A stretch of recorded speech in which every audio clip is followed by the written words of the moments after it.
ഈ പ്രദേശത്തേക്ക് കടന്നു വരുവാൻ ദേശവാസികളായ നിങ്ങളോട് കർത്താവിന്റെ മാറ്റമില്ലാത്ത വചനം പറയുവാൻ ഞങ്ങൾക്ക് ലഭിച്ച ഈ അവസരത്തെ ഓർത്ത് ഞങ്ങൾ ദൈവത്തെ സ്തുതിക്കുന്നു. ആദ്യമേ തന്നെ പറയട്ടെ, ഞങ്ങള് ഒരു പ്രത്യേക മതത്തെയോ അല്ലെങ്കിൽ മറ്റൊരു പ്രത്യേക വിശ്വാസത്തെ കുറിച്ചൊക്കെ പറയാനോ ഒന്നുമല്ല വന്നത്. പകരം ഞങ്ങളുടെ ജീവിതത്തിൽ ഞങ്ങൾ അനുഭവിച്ച ചില സന്തോഷം നിങ്ങൾ ഒരുപക്ഷെ കണ്ടു കാണും. ഞങ്ങള് സഹോദരന്മാരും പല പ്രിയപ്പെട്ടവര് സഹോദരിമാരും കുറെ പേര് ഇവിടെ വന്നിരിക്കുന്നത് നിങ്ങൾ കണ്ടു കാണും. ഞങ്ങളെ ഈ രീതിയിൽ ഒരുമിപ്പിക്കുന്ന ഒരു ശക്തിയുണ്ട്, ഒരുമിപ്പിക്കുന്ന ഒരു ബന്ധമുണ്ട്. ഞങ്ങള് ഒരുപക്ഷെ നിങ്ങളുടെ അടുക്കൽ നിങ്ങൾ ഞങ്ങളോട് ചോദിക്കുകയാണ്, അല്ലെങ്കിൽ നിങ്ങൾ എവിടെ നിന്നാ വന്നത്, നിങ്ങൾ ഏത് മതമാണെന്നൊക്കെ ചോദിച്ചാൽ ഞങ്ങൾ പറയും ഞങ്ങള് ഒരു പ്രത്യേക മതത്തിന്റെ ആൾക്കാരല്ല എന്ന് പറയും. പിന്നെ ഞങ്ങൾ പറയും ഞങ്ങള് സഹോദരങ്ങളാണെന്ന് പറയും. ഞങ്ങൾ ഇത്രയും പേര് ഇവിടെ നിൽക്കുമ്പോൾ ഞങ്ങളെ ഒരുമിച്ച് ഞങ്ങളെ വിളിപ്പിക്കുന്ന പേര് സഹോദരന്മാരെന്ന. എന്റെ പ്രിയ സഹോദരങ്ങളെ, ഈ ദേശവാസികളോടും എനിക്ക് പറയാനുള്ള മനോഹരമായ ഒരു കാര്യം, ഈ കാലഘട്ടത്തിലും മനുഷ്യനെ എല്ലാ വേർതിരിവും മാറ്റിയിട്ട് സഹോദരന്മാരായിട്ട് തീരാനായിട്ട് പറ്റും. പരസ്പരം സ്നേഹത്തോടെ സന്തോഷത്തോടെ സഹോദര സഹോദരി എന്ന് ഒരു വിളിക്കുവാൻ നമ്മളെ മനുഷ്യനെ സഹായിക്കുന്ന ഒരു പ്രത്യേക ഘടകം അതെന്താണെന്നാണ് ഞാൻ അല്പനിമിഷം കൊണ്ട് നിങ്ങളുമായിട്ട് പങ്കുവെക്കുവാനായിട്ട് ആഗ്രഹിക്കുന്നത്. ഞങ്ങളെ സഹോദരന്മാര്, ഞാനപ്പം സഹോദരന്മാര് അല്ലെങ്കിൽ ഞങ്ങളെ എന്തുകൊണ്ടാണ് സഹോദരങ്ങളെന്ന് ഞങ്ങൾ വിളിക്കുന്നതെന്നുള്ള കാര്യം ഞാൻ ചുരുങ്ങിയ ചില വാക്കുകളിൽ നിങ്ങളോട് പങ്കുവെക്കാമെന്നാണ് ആഗ്രഹിക്കുന്നത്. ഒരുപക്ഷെ ഞങ്ങളുടെ കൂട്ടത്തിൽ പല ജോലിയുള്ളവരൊക്കെ ഉണ്ടായിരിക്കും, പല സാമ്പത്തിക തലത്തിലുള്ളവരൊക്കെ ഉണ്ടായിരിക്കും, പല ജീവിത സാഹചര്യത്തിൽ ജനിച്ചു വളർന്നവരൊക്കെ ഉണ്ടായിരിക്കും. പക്ഷേ ഞങ്ങളെ ഒക്കെ ബന്ധിപ്പിക്കുന്ന ഒരു ശക്തി എന്താന്ന് വെച്ചാൽ ഞങ്ങൾ പരസ്പരം ഞങ്ങൾ വിളിക്കുന്നത് സഹോദര സഹോദരി എന്ന. എങ്ങനെയാണ് ഞങ്ങൾ സഹോദരങ്ങളായത്? ഈ സാഹോദര ബന്ധത്തിന്റെ ചില പ്രത്യേകതകൾ ചുരുക്കത്തിൽ നിങ്ങളുമായിട്ട് പങ്കുവെച്ച എന്റെ വാക്കുകൾ അവസാനിപ്പിക്കുവാനായിട്ടാണ് ഞാൻ ആഗ്രഹിക്കുന്നത്. ഞാൻ ആദ്യമേ ഇങ്ങനെ പറയട്ടെ, ഞങ്ങൾ സഹോദരങ്ങൾ എന്ന് പറയുമ്പോൾ ഞങ്ങൾക്ക് ഒരു പിതാവുണ്ട്. അപ്പൊ ഞാൻ എന്റെ പ്രിയമുള്ളവരെ നിങ്ങളോട് ഞാൻ പറയട്ടെ, എല്ലാവർക്കും മാനുഷികമായി പേരൻസ് മാതാപിതാക്കളുണ്ട്. അപ്പോൾ ഞാൻ എന്തുകൊണ്ട് ഇങ്ങനെ പറഞ്ഞു ഞങ്ങൾക്ക് ഒരു പിതാവുണ്ട് എന്ന് പറഞ്ഞെന്നറിയാമോ? ഞാനിങ്ങനെ പറയട്ടെ, ഞങ്ങള് വലിയവനായ ദൈവത്തെ കാണുന്നത് ഞങ്ങളുടെ പിതാവായിട്ടാണ്. പല സ്ഥലത്തും ഞങ്ങൾ കടന്നു ചെല്ലുമ്പോൾ ആളുകളോട് ചോദിക്കും ദൈവത്തെ അറിയാമോ എന്ന് ചോദിക്കുമ്പോൾ ഒരുപക്ഷെ എന്റെ കേൾവിക്കാരിൽ പല വ്യക്തികളും ദൈവത്തെക്കുറിച്ച് ഒരുപാട് അറിവുള്ളവരായിരിക്കാം. എന്നാൽ എന്റെ പ്രിയമുള്ളവരെ, ഞങ്ങൾ ദൈവത്തെക്കുറിച്ച് ഒരുപാട് അറിയുവാനായിട്ട് പോയില്ല. ദൈവം എത്ര വലിയവനാണ്, ദൈവം എത്ര ശക്തനാണ്, ദൈവം എവിടെയാണ് വാസം ചെയ്യുന്നത്, ഇങ്ങനെയുള്ള വലിയ വലിയ കാര്യങ്ങളെ കുറിച്ച് പഠിച്ചത് കൊണ്ടല്ല ഞങ്ങൾ ദൈവത്തിൽ വിശ്വസിക്കുവാനായിട്ട് ഇടയായിത്തീർന്നത്. പകരം ദൈവത്തെ തലച്ചോറ് കൊണ്ട് അറിയുന്നതിന് പകരം, ദൈവത്തെ ഞങ്ങളുടെ ബുദ്ധി കൊണ്ട് അറിയുന്നതിന് പകരം, ദൈവത്തെ വായിച്ചു പഠിച്ച പുസ്തകങ്ങളിലൂടെ അറിയുന്നതിന് പകരം, ഞങ്ങൾ പഠിച്ച മതഗ്രന്ഥങ്ങളിലൂടെ ദൈവത്തെ അറിയുന്നതിന് പകരം ജീവിതത്തിന് ഒരു ഭാഗ്യം കിട്ടി ദൈവത്തെ ഹൃദയത്തിൽ അറിയുവാൻ ഞങ്ങൾക്ക് ഭാഗ്യം കിട്ടി. പല ആളുകളും ദൈവത്തെ വിശ്വസിക്കുന്നവരാ. തീർച്ചയായും ദൈവത്തെ വിശ്വസിക്കുക എന്നുള്ളത് വലിയൊരു ഭാഗ്യമാണ് കേട്ടോ. ഞാൻ പലപ്പോഴും ചിന്തിച്ചിട്ടുണ്ട്, ലോകത്തിന്റെ ഏത് കോണിൽ പോയാലും ഭാരതീയർ മാത്രമല്ല ദൈവവിശ്വാസികളായിട്ടുള്ളവര്. ഒരു പക്ഷേ ഞാൻ ചില നാളുകൾക്ക് മുമ്പ് ചില വനാന്തരങ്ങളിലുള്ള സഹോദരങ്ങളെ കാണുവാനായിട്ട് പോയിട്ടുണ്ടായിരുന്നു. അപ്പൊ അവിടെ ചെല്ലുമ്പോൾ ഒരു പക്ഷേ അവിടെയുള്ള ആളുകളും അവരുടെ അറിവ് വെച്ച് ദൈവത്തെ വിശ്വസിക്കുന്നവരും ദൈവത്തെ ആരാധിക്കുന്നവരുമാണ്. വിശുദ്ധ ബൈബിൾ ഞങ്ങൾക്ക് അറിയാവുന്നത് കൊണ്ട് വിശുദ്ധ ബൈബിളിലെ ഒരു വാക്യം ഇങ്ങനെ പറയട്ടെ, ദൈവമില്ല എന്ന് പറയുന്നയാളെ വിശുദ്ധ ബൈബിൾ പറയുന്നത് മൂടനെന്ന.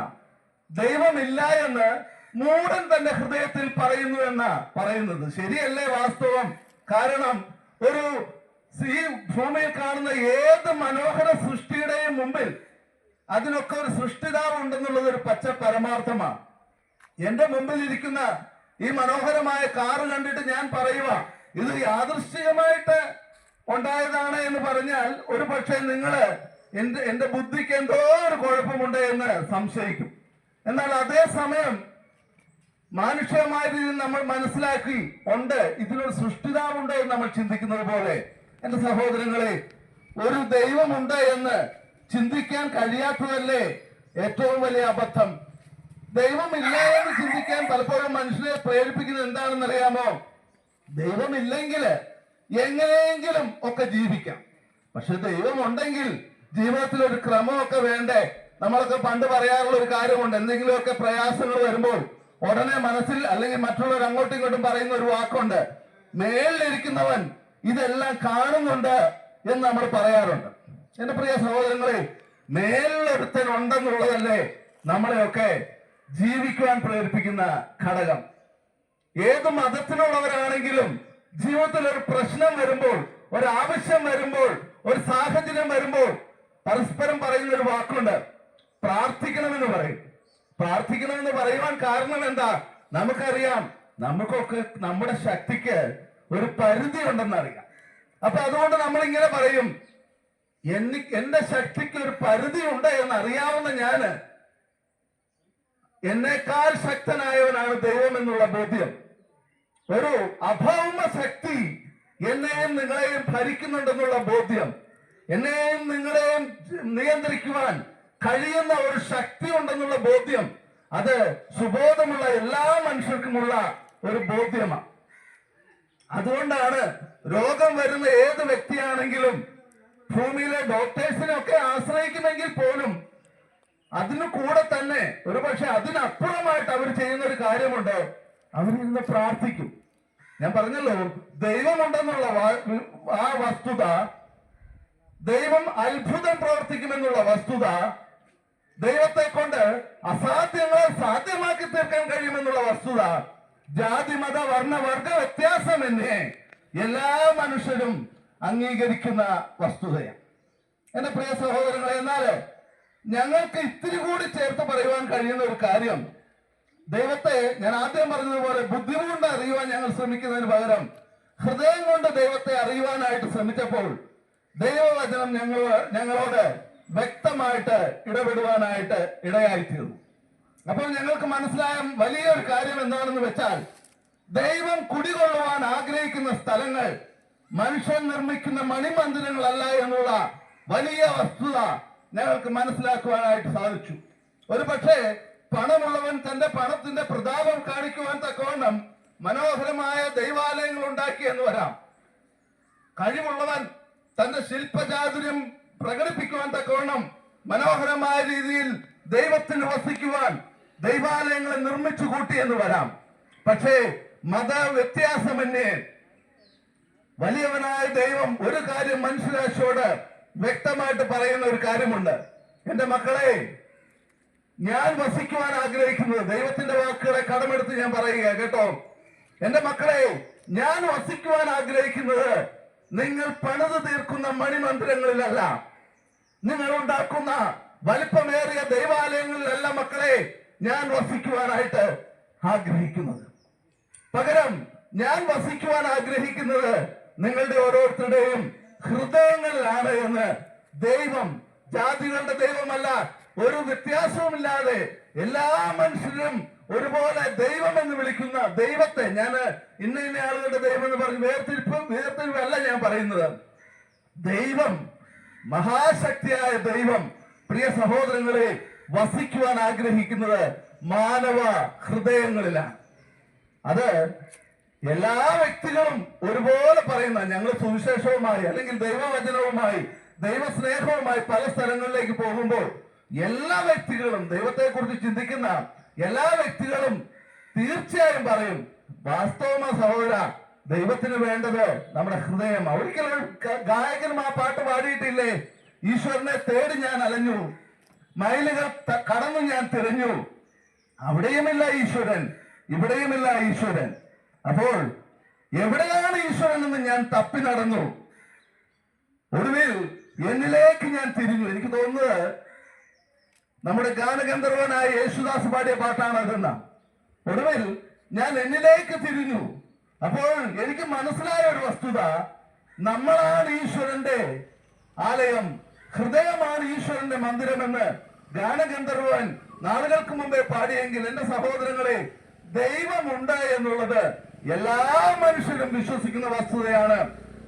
ഞങ്ങൾ പറയട്ടെ, ഈ ദൈവമുണ്ടെന്നുള്ളത് ഒരിക്കൽ കൂടി നിങ്ങളോട് പറയുവാൻ, നിങ്ങളുടെ ജീവിതത്തിൽ മാറ്റം വരുത്തുവാൻ കഴിയുന്ന ദൈവമുണ്ട് എന്ന് ഒരിക്കൽ കൂടി നിങ്ങളോട് പറയുവാൻ, നിങ്ങളുടെ പ്രശ്നത്തിന് പരിഹാരം വരുത്തുവാൻ കഴിയുന്ന ദൈവമുണ്ട് എന്ന് ഒരിക്കൽ കൂടി പറയുവാൻ, നിങ്ങളെ മനുഷ്യനായി കാണുക, യാതൊരു വേർതിരിവുമില്ലാതെ, ഏത് ഭാഷക്കാരനാണ് എന്ന് നോക്കാതെ, ഏത് വർണ്ണക്കാരനാണ് എന്ന് നോക്കാതെ, ഏത് കുലത്തിൽപ്പെട്ടവനാണ് എന്ന് നോക്കാതെ നിങ്ങളെ സ്നേഹിക്കുന്ന ദൈവമുണ്ട് എന്ന് പറയുവാനാ സുഹൃത്തുക്കളെ ഈ ദേശത്തേക്ക് ഞങ്ങൾ കടന്നു വന്നത്. രണ്ട്, ദൈവമുണ്ടെന്ന് പറയുന്നത് പോലെ തന്നെ അടുത്ത പ്രധാനപ്പെട്ട ഒരു കാര്യമാണ്, ദൈവം ഉയരത്തിൽ വസിക്കുകയും ഭൂമിയിൽ ഇരുന്ന് കേവലം മനുഷ്യനെ കാണുകയും ചെയ്യുന്ന ഒരു വ്യക്തിയായിട്ടല്ല ദൈവം ഒരിക്കലും ആയിരിക്കുന്നത്. ഇതും എല്ലാ ചരിത്രകാരന്മാരും ഒരുപോലെ സമ്മതിക്കുന്ന വസ്തുതയാണ് എന്ന് ഞാൻ കരുതുകയാണ്.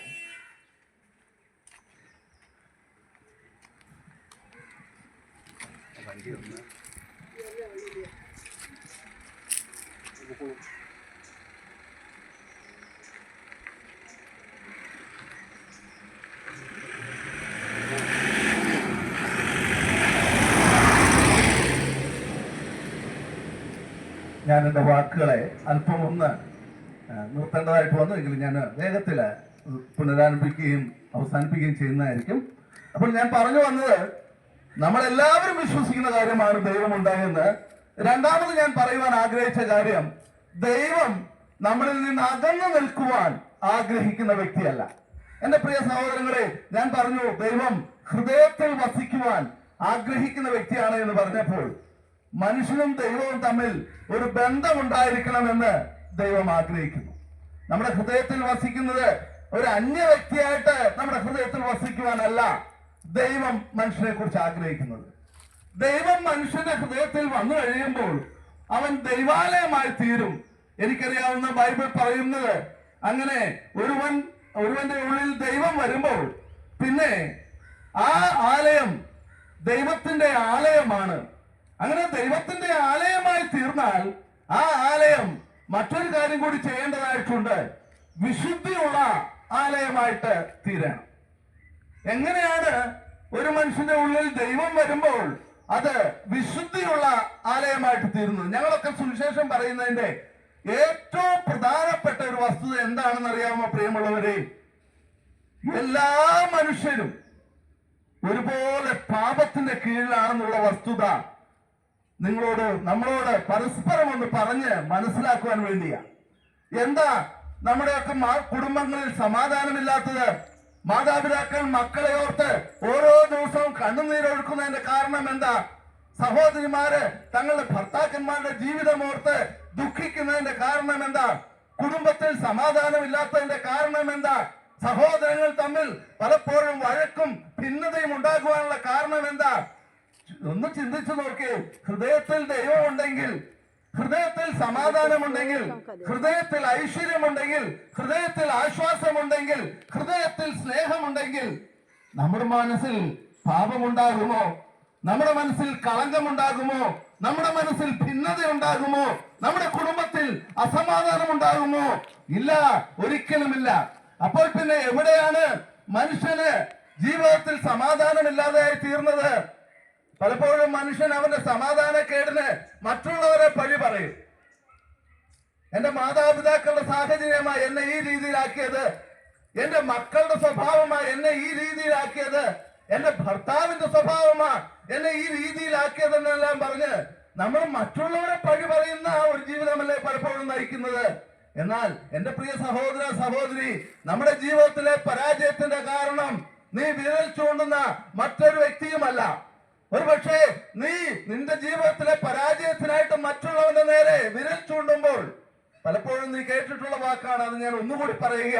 ഒരു വിരൽ മറ്റൊരാളുടെ നേരെ ചൂണ്ടുമ്പോൾ 4 വിരലുകളും മടങ്ങി വന്ന് നമ്മളോട് പറയുക, നിന്റെ ജീവിതത്തിലെ പ്രശ്നത്തിന്റെ കാരണം മറ്റൊരാളല്ല സുഹൃത്തെ, നമ്മൾ തന്നെയാണ്. അപ്പോൾ എന്താ നമ്മുടെ പ്രശ്നത്തിന് കാരണം? മനുഷ്യന് ജന്മസിദ്ധമായ ഒരു സ്വഭാവമുണ്ട്. അതാണ് ഞങ്ങൾ ഈ പറയുന്ന പാപം എന്ന്. അപ്പോൾ ആളുകൾക്കൊരു സംശയം, ഓരോ സ്ഥലങ്ങളിലും ഇവര് ഇങ്ങനെ വന്നിട്ട് പറയുക, നിങ്ങൾ പാപികളാണെന്ന്. അങ്ങനെ പറയുന്നതല്ല, നിങ്ങളെന്നല്ല ഞങ്ങൾ പറയുന്നത്. മനുഷ്യനാണോ? നമ്മളൊക്കെ പാപികളാണെന്നാ പറയുന്നത്. നമ്മുടെ ഒക്കെ ഹൃദയം പലപ്പോഴായിട്ട് പാപപ്രവൃത്തികളാൽ മുഴുകിപ്പോയിട്ട് വിശുദ്ധനായ ദൈവത്തിന് വസിക്കുവാൻ കഴിയാത്ത അശുദ്ധിയുടെ കേന്ദ്രങ്ങളായിട്ട് നമ്മുടെ ഹൃദയങ്ങളെ തീർന്നു. അങ്ങനെ ഹൃദയങ്ങള് അശുദ്ധിയുടെ ഹൃദയമായിട്ട് തീർന്നപ്പോൾ, പാപം വസിക്കുന്ന സ്ഥലമായി തീർന്നപ്പോൾ, ജീവിതത്തിൽ കുടുംബത്തിൽ സമാധാനമില്ലാത്തതായി തീർന്നു. നിങ്ങളൊന്ന് ചിന്തിച്ചു നോക്കിയേ. മദ്യപിക്കുന്ന ഒരു പ്രിയപ്പെട്ടവനോട് പലപ്പോഴും ഞങ്ങള് മദ്യപാനികളുടെ ഇടയിലൊക്കെ പോയി ദൈവസ്നേഹത്തെ കുറിച്ചും മടങ്ങി വരുന്നതിന്റെ വഴികളെ കുറിച്ചൊക്കെ സംസാരിക്കാറുണ്ട്. ഞങ്ങൾ കണ്ടിട്ടുള്ള ഏറ്റവും മനോഹരമായ ഒരു കാര്യം, ഈ മദ്യപിക്കുന്ന ആളുകളാ മറ്റുള്ളവർ മദ്യപിക്കരുതെന്ന് ഒരുപാട് ആഗ്രഹിക്കുന്നത്. എന്റെ ഒരു അമ്മാച്ചനുണ്ട്. എന്റെ അമ്മാച്ചനും വളരെ മദ്യപിക്കുന്ന ഒരു വ്യക്തിയാണ്. പക്ഷേ എന്റെ മക്കളുടെ കാര്യം പറയുമ്പോൾ എന്റെ അമ്മാച്ചൻ എന്നെ വിളിച്ചിട്ട് പറയും, അവരെ കോളേജിൽ വിടുന്ന കാര്യമൊക്കെ പറഞ്ഞപ്പോൾ എന്റെ അമ്മാച്ചൻ എന്നെ വിളിച്ചിട്ട്, അദ്ദേഹം താമസിക്കുന്നത് ആ പെരുമ്പാവൂരുള്ള ഒരു സ്ഥലത്ത്, അവിടെ ഒരു കോളേജില് എന്റെ മകൻ അഡ്മിഷൻ കിട്ടിയപ്പോൾ എന്റെ അമ്മാച്ചൻ വിളിച്ചിട്ട് ഇങ്ങനെ പറയുക, എന്റെ മോനെ ഒരു കാരണവശാലും അവനെ ആ കോളേജിലേക്ക് വിടരുത്. അവിടെ മദ്യത്തിന്റെയും മയക്കുമരുന്നിന്റെയും കേന്ദ്രമാ. ഞാന് ഇത് ഉപയോഗിക്കുന്ന ആളായതുകൊണ്ട്, ഇത് ഉപയോഗിക്കുന്ന ആളുകളായതുകൊണ്ട് എനിക്കറിയാം ഇവരെ ഒന്നും അങ്ങോട്ടേക്ക് വിടരുതെന്ന് പറയും. അപ്പോൾ ഞാൻ പറയാൻ വന്നത് എന്താണെന്ന് വെച്ചാൽ, മദ്യപിക്കുന്ന ആളുകൾക്ക് അവർക്ക് ആഗ്രഹമുണ്ട് ഈ മദ്യപാന ശീലത്തിൽ നിന്നൊന്ന് വിടുതൽ നേടണമെന്ന്. മദ്യപിക്കുന്ന ആളുകൾക്ക് അവർക്ക് ആഗ്രഹമുണ്ട്, ഞങ്ങളോ നശിച്ചു, ഞങ്ങളുടെ തലമുറയെങ്കിലും ഈ നശിച്ച ഈ മദ്യപാനത്തിൽ നിന്ന്, ഈ നശിച്ച ഈ മയക്കുമരുന്നിൽ നിന്ന്, ഈ നശിച്ചതായ ലഹരിയിൽ നിന്ന് വിടുതൽ നേടണമെന്ന്. ഞാൻ പറഞ്ഞു വന്നത്, ആഗ്രഹിച്ചിട്ടാണോ മനുഷ്യൻ പാപം ചെയ്യുന്നത്? മദ്യം പാപം തന്നെയാ. മദ്യം തകർത്ത അനേക കുടുംബങ്ങളുണ്ട്. ഒരു പക്ഷേ എന്റെ മുമ്പിൽ കാണുന്ന പല ഭവനങ്ങളും ഇതിനേക്കാൾ മനോഹരമായ രീതിയിൽ പണിയപ്പെടുമായിരുന്നു. എനിക്കറിയത്തില്ല നിങ്ങളുടെ സാമ്പത്തിക അവസ്ഥ, എനിക്കറിയത്തില്ല നിങ്ങളുടെ കുടുംബത്തിന്റെ അവസ്ഥ. എങ്കിലും പൊതുവെയുള്ള സാഹചര്യം വെച്ചുകൊണ്ട് ഞാൻ പറയുക, അനേക വീടുകളും ഒന്ന് പെയിന്റ് അടിക്കുവാനോ, ഒന്ന് പുതുക്കി പണിയുവാനോ, ഒരു നിലയും കൂടി പണിയുവാനോ, ഒന്ന് മനോഹരമാക്കുവാനോ, ആ മുഷിഞ്ഞ തറയൊന്നും നന്നാക്കുവാനോ കഴിയാത്തതിന്റെ കാരണം കുടുംബത്തിൽ പണമില്ലാഞ്ഞിട്ടല്ല, പക്ഷെ കിട്ടുന്ന പണം അത് മദ്യപാനശാലകളിലേക്ക് ധാരാളമായി കയ്യിൽ നിന്ന് ഒഴുകിപ്പോയിക്കൊണ്ടിരിക്കുക. ഇതൊക്കെ വാസ്തവമാണെന്ന് എന്റെ സഹോദരങ്ങളായ നിങ്ങൾ എന്നോട് ചേർന്ന് സമ്മതിക്കുമെന്ന് ഞാൻ കരുതുകയാണ്. ഞാൻ പറഞ്ഞു വന്നത്, ദൈവമുണ്ട്, അത് നമ്മൾ ഒരുമിച്ച് സമ്മതിക്കുന്നു. ഞാൻ പറഞ്ഞു വന്നത്, ദൈവം വസിക്കുന്നത് വലിയ വലിയ മന്ദിരങ്ങളിലല്ല, ഹൃദയത്തിലാണ്, അത് നമ്മൾ ഒരുമിച്ച് സമ്മതിക്കുന്നു. എന്നാൽ മൂന്നാമത് ഞാൻ പറയാൻ വരുന്നത്, ദൈവത്തിന് വസിക്കണമെങ്കിൽ ഈ ഹൃദയം ഒരുക്കപ്പെട്ട ഹൃദയമായിരിക്കണം. പാപം മാറണം, മദ്യപാനശീലം മാറണം, ലഹരിയോടുള്ള അഡിക്ഷൻ മാറണം, സഹോദരന്മാരോടുള്ള വൈരാഗ്യം മാറണം, ഹൃദയത്തിൽ നുരഞ്ഞു പൊന്തുന്ന പകയും വെറുപ്പും വിദ്വേഷവും മാറണം. അവിടെ സ്നേഹം കുടികൊള്ളണം, അവിടെ ഐശ്വര്യം ഉണ്ടാകണം, അവിടെ സമാധാനം ഉണ്ടാകണം. അങ്ങനെയുള്ളിടത്തെ ദൈവത്തിന് വസിക്കാനായിട്ട് സാധിക്കത്തുള്ളൂ. അപ്പോൾ നിങ്ങൾ എന്നോട് ചോദിക്കും, അതിനെന്താ മാർഗം? എന്റെ ഹൃദയം ശുദ്ധമാകാൻ, എന്റെ ജീവിതത്തിലെ പാപത്തിൽ നിന്ന് മോചനം നേടുവാൻ, എനിക്ക് ശുദ്ധി വരുത്തുവാൻ, എന്റെ കളങ്കങ്ങളെ മാറുവാൻ, എന്റെ കുടുംബത്തിൽ സമാധാനം ലഭിക്കാൻ എന്താ ഒരു മാർഗം? എന്റെ പൊന്നു സഹോദരങ്ങളെ, അതിനൊരു മാർഗം ഞങ്ങൾ കണ്ടെത്തി, അതിനൊരു മാർഗം ഞങ്ങള് രുചിച്ചറിഞ്ഞു. അതുകൊണ്ടാണ് ഞങ്ങൾ ഈ സുവിശേഷവുമായി ഈ ദേശത്തേക്ക് വരുന്നത്. ഞങ്ങൾക്ക് ഒരു കാര്യം ബോധ്യമായി. വ്യക്തിപരമായി ഞാൻ ഇങ്ങനെ പറയുകയാ, ഞാനൊരു മനുഷ്യനാ, പക്ഷേ മനുഷ്യന്റെ ഏത് പുണ്യപ്രവൃത്തി കൊണ്ടും മനുഷ്യന്റെ പാപത്തെ പരിഹരിക്കാൻ കഴിയുകയില്ല എന്നുള്ളത് ജീവിത യാഥാർത്ഥ്യങ്ങളിലൂടെ, അനുഭവങ്ങളുടെ വെളിച്ചത്തിലൂടെ മനസ്സിലായപ്പോൾ എന്റെ കഴിവിനെ ഞാൻ ദൈവസന്നിധിയിൽ അടിയറവ് വെച്ചു.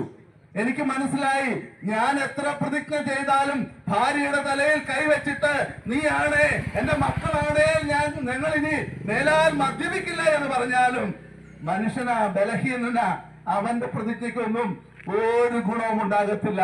ഞാൻ എത്രമാത്രം പുണ്യപ്രവൃത്തികളിലൂടെ എന്റെ ഹൃദയത്തെ ശുദ്ധമാക്കുവാൻ നോക്കിയാലും, ഞാൻ എങ്ങനെയെല്ലാം പരിശ്രമിച്ച് വിശുദ്ധിയുടെ പാതയിലേക്ക് നടക്കുവാൻ നോക്കിയാലും ഞാൻ മനുഷ്യനായി പോയി. വിശുദ്ധ ബൈബിൾ ഇപ്രകാരം ഒരു വാക്കുണ്ട്, അയ്യോ ഞാൻ അരിഷ്ട മനുഷ്യൻ. നന്മ ചെയ്യാൻ എനിക്ക് ആഗ്രഹമുണ്ട്. രാവിലെ എന്റെ കട്ടിലിൽ നിന്ന് ഞാൻ എഴുന്നേൽക്കുന്നത് ആർക്കും ദോഷം ചെയ്യരുത് എന്ന് ഹൃദയത്തിൽ ആഗ്രഹിച്ചുകൊണ്ടാണ്. എന്റെ മനസ്സ് എന്നോട് എപ്പോഴും പറയുന്നത് നീ ഒരു നല്ലവനായിട്ട് ജീവിക്കണമെന്നാ. എന്റെ ഹൃദയത്തിൽ മനുഷ്യനെ സ്നേഹിക്കാനാണ് എന്നോട് പറയുന്നത്. പക്ഷേ ഞാൻ എന്റെ ഹൃദയത്തിൽ ഉൾക്കൊള്ളുന്ന ഈ പാപ സ്വഭാവങ്ങൾ എന്നെ മറ്റുള്ള പല പാപപ്രവൃത്തികളിലേക്കും, കാമത്തിലേക്കും, ക്രോധത്തിലേക്കും, ഈർഷ്യയിലേക്കും, പിണക്കത്തിലേക്കും, മദ്യപാനത്തിലേക്കും ഒക്കെ വിടുമ്പോൾ മനുഷ്യനായ ഞാൻ ഇങ്ങനെ പറയട്ടെ, മനുഷ്യന്റെ ഓരോ പ്രവൃത്തി കൊണ്ടും അവന്റെ ഹൃദയത്തിന്റെ പാപ സ്വഭാവത്തിൽ നിന്ന് അവനെ വിടുതൽ തേടുവാൻ സാധിക്കത്തില്ല. ഞങ്ങളൊക്കെ സുവിശേഷം പറയുമ്പോൾ ഞങ്ങളോട് ചേർന്ന് ഇതുപോലെ ജീവിക്കാനൊക്കെ ആഗ്രഹിക്കുന്നവരാ പലരും. എന്റെ പല സുഹൃത്തുക്കളും പറഞ്ഞു കേട്ടിട്ടുണ്ട്, നിങ്ങളുടെ കൂടെ എനിക്കും വരണമെന്ന് ആഗ്രഹമുണ്ട്, പക്ഷേ ഈ സ്വഭാവങ്ങള് ഇതുള്ളത് കൊണ്ട് എനിക്ക് പറ്റുന്നില്ല.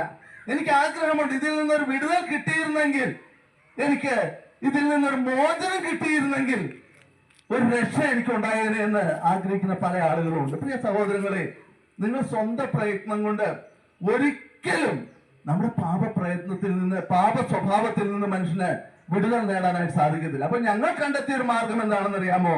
ഞങ്ങൾക്ക് കഴിയാത്ത കാര്യം ദൈവസന്നിധിയിൽ ചെന്ന് ഞങ്ങൾ സമ്മതിച്ചു കൊടുത്തു. ഞങ്ങൾ പറഞ്ഞു, ദൈവമേ, ഞങ്ങൾക്കൊക്കെ കഴിവില്ലാത്തവരാ, ഞങ്ങൾക്കൊക്കെ പ്രാപ്തിയില്ലാത്തവരാ, പാപ സ്വഭാവം ഞങ്ങളിൽ വാഴുന്നവരാ, ദൈവമേ ഞങ്ങളെ രക്ഷിക്കണമെന്ന് പറഞ്ഞപ്പോൾ ഒരു രക്ഷകനെ വിശുദ്ധ ബൈബിളിലൂടെ ഞങ്ങൾക്ക് ലോകം ദൈവവചനം കാണിച്ചു തന്നു.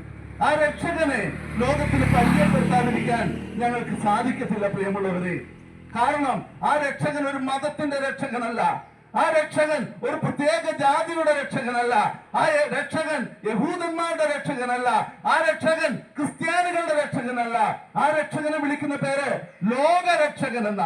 അതുകൊണ്ട് ഞങ്ങൾ പരിചയപ്പെടുത്തുന്നത് യഹൂദന്മാരുടെ രക്ഷകനായ ഒരു യഹൂദനായ യേശുവിനെ അല്ല, ഞങ്ങൾ പരിചയപ്പെടുത്തുന്നത് ക്രിസ്ത്യാനികളുടെ ദൈവമായ ക്രിസ്ത്യാനിയായ യേശുവിനെ അല്ല, ഞങ്ങൾ പരിചയപ്പെടുത്തുന്നത് ലോകരക്ഷകനായ, മനുഷ്യനെ ഒന്നടങ്കം സ്നേഹിക്കുന്ന, ലോകത്തിലെ സകല സൃഷ്ടിയെയും ഒരുപോലെ കാണുന്ന ലോകരക്ഷകനായ യേശു ക്രിസ്തുവിനെ. യേശു ക്രിസ്തു എന്തിനാണ് ഈ ഭൂമിയിലേക്ക് വന്നതെന്നറിയാമോ? വിശുദ്ധ തിരുവചനം ഇപ്രകാരമാണ് പറയുന്നത്, ക്രിസ്തു യേശു പാപികളെ രക്ഷിപ്പാൻ ലോകത്തിൽ വന്നു. ആരാ പാപി? ഞാൻ ആദ്യം പറഞ്ഞ ഗ്രൂപ്പിലുള്ള എല്ലാവരും എന്ന് പറഞ്ഞാൽ നമ്മളൊക്കെ പാപികളാ. എങ്ങനെയാ പാപികളായി തീർന്നത്? നമ്മുടെ സ്വഭാവം അതായതുകൊണ്ടാ. ഹൃദയം നന്മ ചെയ്യുവാൻ ആഗ്രഹിക്കുമ്പോൾ പാപ സ്വഭാവം നമ്മുടെ DNA എന്നൊക്കെ ശാസ്ത്രജ്ഞന്മാർ വിളിക്കുന്ന ആ ക്രോമസോമുകൾ നമ്മളെ പാപത്തിലേക്ക് വഴിതെറ്റിച്ചു വിടുകയാണ്. പരിഹാരമാർഗം എന്താ? മനുഷ്യന്റെ പ്രവർത്തനങ്ങൾ പരിഹാരമാർഗമല്ലാതിരിക്കുമ്പോൾ മനുഷ്യന് ഒരു പരിഹാരമാർഗം ദൈവം തന്നെ ഒരുക്കി. ആ പരിഹാരമാർഗമാ ലോകരക്ഷകനായ ക്രിസ്തു. എങ്ങനെയാണ് ക്രിസ്തു മനുഷ്യന്റെ പാപത്തിൽ നിന്ന് വിടുവിക്കുന്നത്? രണ്ട് കാര്യം ക്രിസ്തുവിനോടുള്ള ബന്ധത്തിൽ ഞാൻ പറയട്ടെ. ഒന്ന്, ക്രിസ്തു നിങ്ങളെ ഒക്കെ സ്നേഹിക്കുന്നു. എന്നെ സ്നേഹിക്കുന്നത് പോലെ ഏത് കൊടിയ പാപിയെയും ക്രിസ്തു സ്നേഹിക്കുന്നു. എന്നെ സ്നേഹിക്കുന്നത് പോലെ ഏത് ദരിദ്രനെയും ക്രിസ്തു സ്നേഹിക്കുന്നു. എന്നെ സ്നേഹിക്കുന്നത് പോലെ ആഫ്രിക്കയുടെ കുഗ്രാമങ്ങളിലുള്ള മനുഷ്യൻ എന്ന് പേരുള്ള ഓരോ വ്യക്തികളെയും യേശു സ്നേഹിക്കുന്നു. മാത്രവുമല്ല, ഈ യേശു ഓരോ ഹൃദയങ്ങളിലും വാസം ചെയ്യുവാൻ ആഗ്രഹിക്കുന്നു. അപ്പോൾ അതിന് പരിഹാരമായിട്ട് നീ നിന്റെ ഹൃദയത്തെ തുടച്ച് ദൈവത്തിൽ വസിക്കുവാനുള്ള ഒരു ദൈവാലയമാക്കി തീർക്കേണ്ട സഹോദരങ്ങളെ, നിങ്ങളുടെ ഹൃദയത്തെ ശുദ്ധീകരിപ്പാൻ കഴിയുന്ന ഒരു മരുന്നുണ്ട്. വിശുദ്ധ തിരുവചനം ഇപ്രകാരമാണ് പറയുന്നത്, അവന്റെ പുത്രനായ യേശുവിന്റെ രക്തം സകല പാപവും പോക്കി നമ്മളെ ശുദ്ധീകരിക്കുന്നു. മനുഷ്യരാശിയുടെ പാപത്തിന് പരിഹാരം എവിടെയാണ് എന്ന് ചോദിച്ചാൽ ഞങ്ങൾക്കൊരു ഉത്തരമുണ്ട്. ഞങ്ങൾ കണ്ടെത്തിയ ഒരു ഉത്തരമുണ്ട്. ആ ഉത്തരം ഞങ്ങളുടെ പാപം മോചിച്ച യേശു ക്രിസ്തുവിന്റെ രക്തമാണ്. ഒരു പാഠ്യപ്രകാരമുണ്ട്, പാപക്കടം നീക്കുവാൻ യേശുവിന്റെ രക്തം മാത്രം. പാപബന്ധമഴിപ്പാൻ യേശുവിന്റെ രക്തം മാത്രം. ഒരുപക്ഷെ തലമുറകളായി മനുഷ്യരാശി പാപമോചനത്തിന് വേണ്ടി പല ബലിക്രിയകളെയും അന്വേഷിച്ചിട്ടുണ്ടെങ്കിൽ, ചെയ്തിട്ടുണ്ടെങ്കിൽ, യാഗവസ്തുക്കളുടെ ബലികൾ കൊണ്ട് മനുഷ്യന്റെ പാപത്തിന് പരിഹാരമാകുകയില്ല എന്ന് വിശുദ്ധ ബൈബിൾ വ്യക്തമായി പറയുന്നു. ആട്ടുകൊറ്റന്മാരുടെയും മൃഗങ്ങളുടെയും ആ രക്തം ഒരു മനുഷ്യന്റെയും പാപത്തെ പരിഹരിക്കാൻ സാധിക്കത്തില്ല. നേർച്ച കാഴ്ചകൾ മനുഷ്യരാശിയുടെ പാപത്തെ പരിഹരിക്കാൻ സഹായകരമല്ല. പകരം ഒരേ ഒരു വ്യക്തിക്ക് മനുഷ്യരാശിയുടെ പാപം നിറഞ്ഞ ഹൃദയത്തെ കഴുകി ശുദ്ധീകരിക്കാൻ കഴിയത്തുള്ളൂ. ആ വ്യക്തിയുടെ പേരാ കർത്താവായ യേശു. ഇന്നേക്ക് 2000 വർഷം മുമ്പ് ഒരു മനുഷ്യനായ ക്രിസ്തു ഈ ഭൂമിയിലേക്ക് വന്നത്. ഇന്നേക്ക് 2000 വർഷം മുമ്പ് ഭൂമിയുടെ മധ്യഭാഗം എന്ന് അറിയപ്പെടുന്ന ആ യഹൂദയിലെ ഗോൽഗോഥായിൽ ഒരു മരക്കുരിശിൽ കർത്താവായ യേശു ക്രിസ്തു മാനവരക്ഷകനായി പിടഞ്ഞു മരിച്ചത് എന്റെ സഹോദര സഹോദരി നിങ്ങളുടെ ഓരോരുത്തരുടെയും പാപത്തിൽ നിന്ന് കഴുകി ശുദ്ധീകരിപ്പാനാണ്. അവന്റെ പുത്രനായ യേശുവിന്റെ രക്തത്തെ കുറിച്ച് വിശുദ്ധ ബൈബിൾ ഇപ്രകാരം കൂടി പറയുന്നുണ്ട് കേട്ടോ.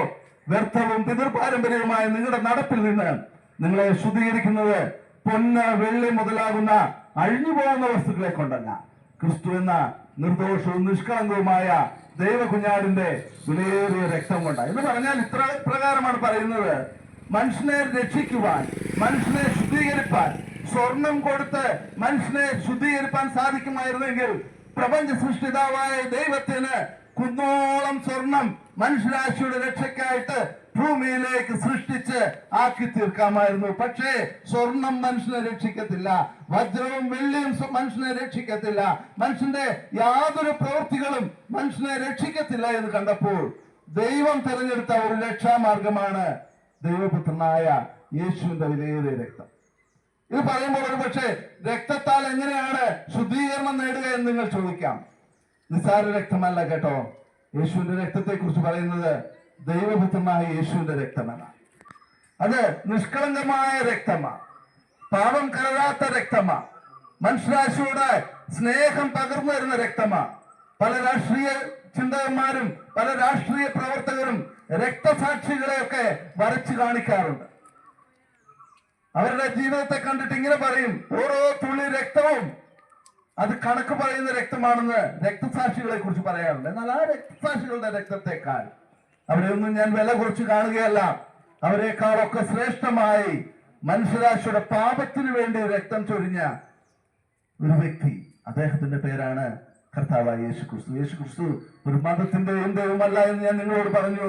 മാനവരക്ഷകനാണ്, ലോകരക്ഷകനാണ്. മനുഷ്യന്റെ ഹൃദയത്തെ ശുദ്ധീകരിപ്പാൻ, മനുഷ്യന്റെ ഹൃദയത്തിലെ പാപത്തെ അഴുക്കിനെ കഴുകിക്കളയുവാൻ, അവന്റെ ഹൃദയത്തെ വിശുദ്ധീകരിച്ച് അവന്റെ ഉള്ളിൽ ദൈവത്തിന് വസിക്കുവാൻ, അവനെ പ്രാപ്തമാക്കുവാൻ വേണ്ടി ഭൂമിയിലേക്ക് വന്ന വ്യക്തിവിശേഷമാണ് കർത്താവായ യേശു ക്രിസ്തു. യേശു നിങ്ങളുടെ ഹൃദയത്തിലെ പാപത്തെ കഴുകിക്കളയും. അതിനുശേഷം കഴുകിക്കളഞ്ഞ് നിങ്ങളെ ശുദ്ധീകരിക്കുക മാത്രമല്ല, നിങ്ങളുടെ ഹൃദയത്തിൽ വാസം ചെയ്യും.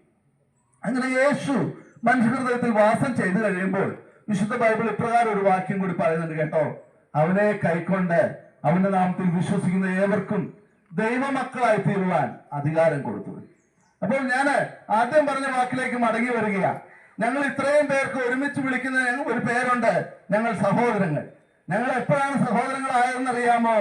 ഈ യേശുവിന്റെ രക്തത്തിൽ ഞങ്ങൾ മറിഞ്ഞപ്പോൾ, കർത്താവായ യേശു ഞങ്ങൾക്ക് വേണ്ടി മരിച്ചു എന്നുള്ളത് ഹൃദയം കൊണ്ട് ഞങ്ങൾ ഉൾക്കൊണ്ടപ്പോൾ, ഞങ്ങൾ പാപികളാണെന്ന് തുറന്നു സമ്മതിച്ചുകൊണ്ട് ഞങ്ങളുടെ പാപത്തിന് പരിഹാരം മാനുഷിക ക്രിയകൾ കൊണ്ട് നടക്കത്തില്ല എന്ന ഉത്തമ ബോധ്യത്തിൽ ഞങ്ങളുടെ രക്ഷയ്ക്കുള്ള മാർഗം രക്ഷകനായ ക്രിസ്തുവിനെ ഏൽപ്പിച്ചപ്പോൾ, കർത്താവായ യേശുവേ, എന്റെ പാപം എന്നോട് ക്ഷമിക്കണമേ, കർത്താവായ യേശുവേ, കാൽവരി ക്രൂശിൽ അങ്ങ് ചൊരിഞ്ഞ ആ രക്തത്താൽ എന്നെയും കഴുകി ശുദ്ധീകരിക്കണമേ എന്ന് ദൈവസന്നിധിയിൽ പ്രാർത്ഥിച്ചപ്പോൾ, ക്രിസ്തു യേശു പാപികളെ രക്ഷിപ്പാൻ ലോകത്തിൽ വന്നു എന്ന വ്യക്തമായ തിരുവചന പ്രകാരം ആ പുണ്യാഹ രക്തത്തിൽ മറഞ്ഞ് ഞാൻ രക്ഷിക്കപ്പെട്ടു. ഒരു പാട്ട് പ്രകാരമുണ്ട്: എൻ സങ്കടങ്ങൾ സകലവും തീർന്നു പോയി, സംഹാരദൂതൻ എന്നെ കടന്നുപോയി.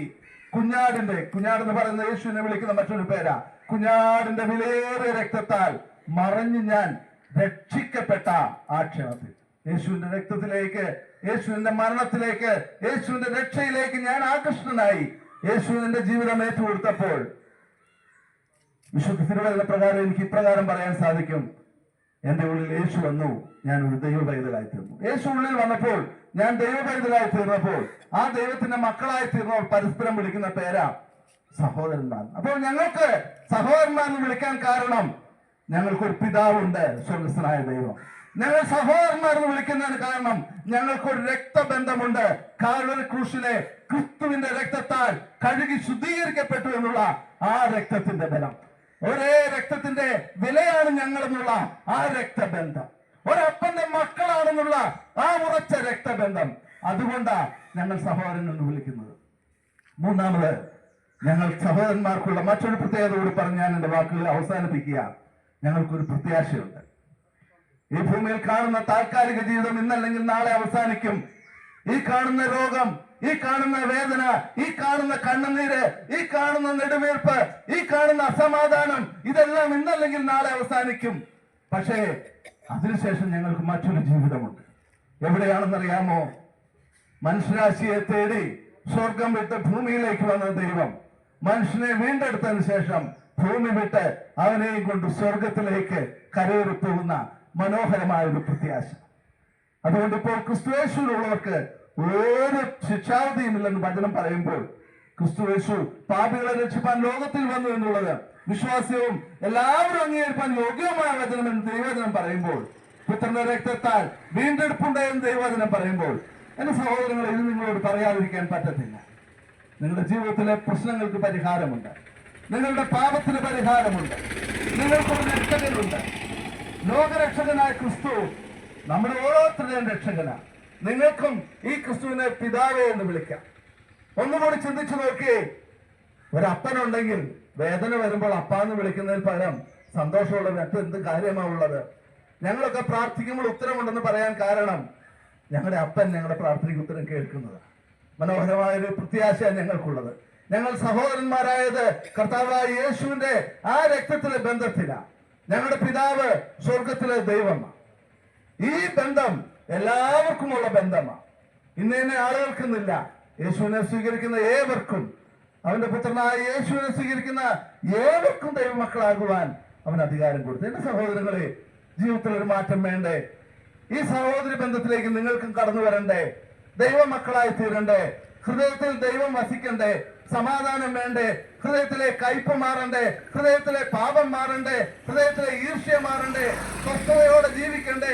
കുടുംബമായി സമാധാനത്തോടെ ജീവിക്കണ്ടേ? ഹൃദയം ദൈവാലയമായി മാറണ്ടേ? യേശു നിങ്ങളെ സ്നേഹത്തോടെ വിളിക്കുന്നു. ദൈവമക്കളായി തീരുവാൻ, സഹോദരങ്ങൾ എന്നുള്ള ബന്ധത്തിലേക്ക് വരുവാൻ, വിശുദ്ധിക്കുള്ള ഹൃദയത്തോടെ ജീവിപ്പാൻ ഈ വാക്കുകളാൽ ദൈവം നിങ്ങളെ സഹായിക്കട്ടെ. ദൈവനാമം മഹത്വം.